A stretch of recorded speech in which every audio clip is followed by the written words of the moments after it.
तर मित्रांनो, शुक्रवारी 4 जिल्ह्यात गारपीट होणार, तर मध्य महाराष्ट्रात, विदर्भात आणि मराठवाड्यात पावसाचा शोषण हवामान. तर राज्यात पुढील 2 दिवसात बहुतेक जिल्ह्यात तुरळक ठिकाणी जोरदार ते मध्यम पावसाचा इशारा हवामानशास्त्राने विभागाला दिलेला आहे.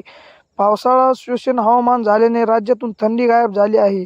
आज राज्यातील ढगाळ वातावरणासह तुरळक ठिकाणी हलक्या पावसाच्या सरी कोसळत आहेत. तर उद्या मध्यम महाराष्ट्र तुरळक ठिकाणी वादळी वाऱ्यासह गारपीट, तर विदर्भात आणि मराठवाड्यातील विविध जिल्ह्यात तुरळक ठिकाणी वादळी वाऱ्यासह जोरदार पावसाचे अलर्ट हवामानशास्त्राने विभागलेले आहे.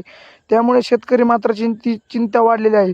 राज्यात आज धुळे, नंदुरबार, जळगाव, नाशिक, अहिल्यानगर, पुणे, छत्रपती संभाजीनगर, जालना, परभणी, बीड जिल्ह्यातून तुरळक ठिकाणी हलक्या सरी पावसाची शक्यता आहे.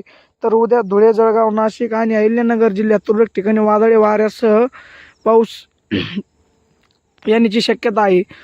तसेच नंदुरबार, पुणे, छत्रपती संभाजीनगर, जालना, परभणी, बीड, हिंगोली, वाशी, यवतमाळ, नागपूर जिल्ह्यात तुरळक ठिकाणी वादळी वाऱ्यासह पाऊस. तर अकोला, अमरावती, बुलढाणा, वर्धा जिल्ह्यात वादळी वाऱ्यासह विजांच्या कडकडाटासह ठिकाणी गारपीट इशारा दिलेला आहे. तर पश्चिम मध्य